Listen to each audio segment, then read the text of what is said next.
Now, you probably noticed I don't feel about that war the way we were told we were supposed to feel about that war, the way we were ordered and instructed by the United States government to feel about that war. You see, I'll tell you, my mind doesn't work that way. I got this real moron thing I do. It's called thinking. And I'm not a very good American because I like to form my own opinions. I don't just roll over when I'm told to. Sad to say, most Americans just roll over on command. Not me. I have certain rules I live by. My first rule, I don't believe anything the government tells me. Nothing. Zero. Nope.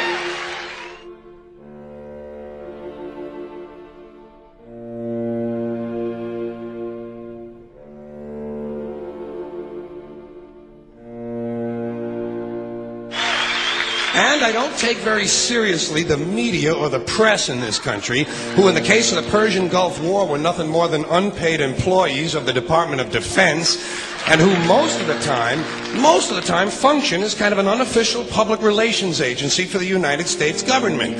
So I don't listen to them, I don't really believe in my country, and I gotta tell you folks, I don't get all choked up about yellow ribbons and American flags.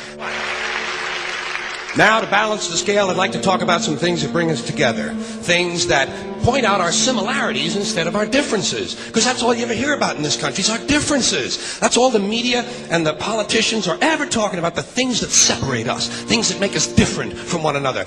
That's the way the ruling class operates in any society. They try to divide the rest of the people. They keep the lower and the middle classes fighting with each other so that they, the rich, can run off with all the fucking money. Fairly simple thing, happens to work. You know, anything different, that's what they're going to talk about. Race, religion, ethnic and national background, jobs, income, education, social status, sexuality, anything you can do, keep us fighting with each other so that they can keep going to the bank. You know how I describe the economic and social classes in this country? The upper class keeps all of the money, pays none of the taxes. The middle class pays all of the taxes, does all of the work. The poor are there just to scare the shit out of the middle class. Keep them showing up at those jobs. Politicians know that word. They use it on you. Politicians have traditionally hidden behind three things: the flag, the Bible, and children. No child left behind. No child left behind. Oh, really? Well, it wasn't long ago you were talking about giving kids a head start. Head start, left behind. Someone's losing fucking ground here. But there's a reason. There's a reason. There's a reason for this. There's a reason education sucks, and it's the same reason that it will never, ever, ever be fixed. It's never going to get any better. Don't look for it. Be happy with what you got. Because the owners of this country don't want that. I'm talking about the real owners now. The big, the wealthy, the real owners, the big wealthy business interests that control things and make all the important decisions.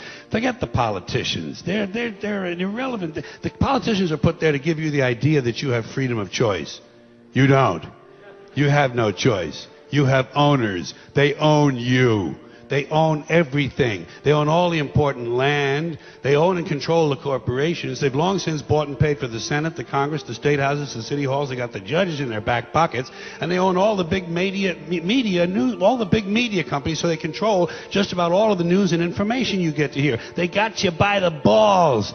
They spend billions of dollars every year lobbying to get what they want.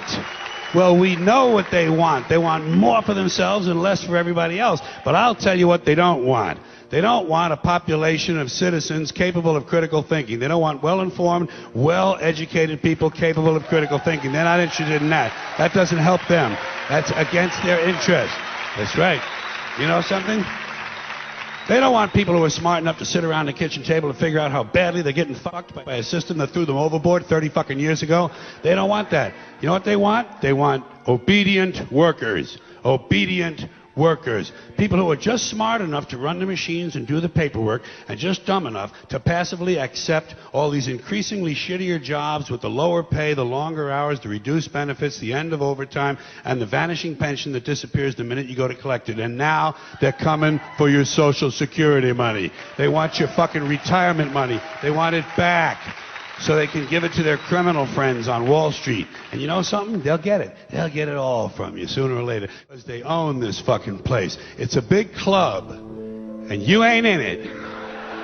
You and I are not in the big club.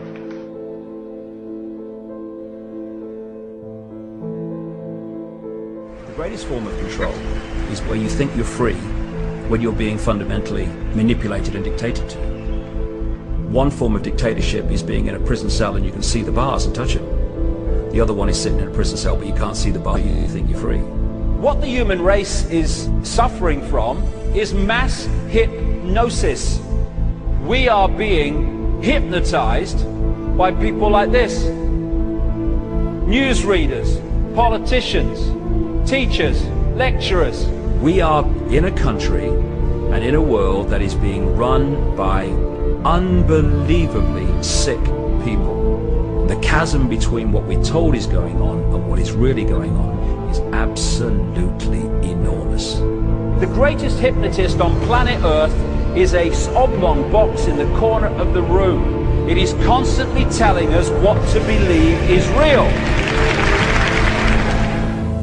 Historically, the control and manipulation of political opinion has been the Freemasons' main weapon in gaining control of countries and states.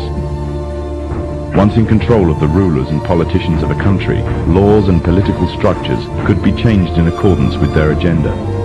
However, since restricting the body does not necessarily mean restricting the mind, the Freemason recognizes that their plan for a global government hinges completely on subduing the masses to their agenda, and thus eliminating opposition to their cause. And the greatest threat to their plan, posing more danger than any army or law, is the threat of a free-thinking mind. In order to eliminate this threat and to achieve their objective, the Masons have set about the boldest plan ever devised: the complete control of every aspect of human life, your life.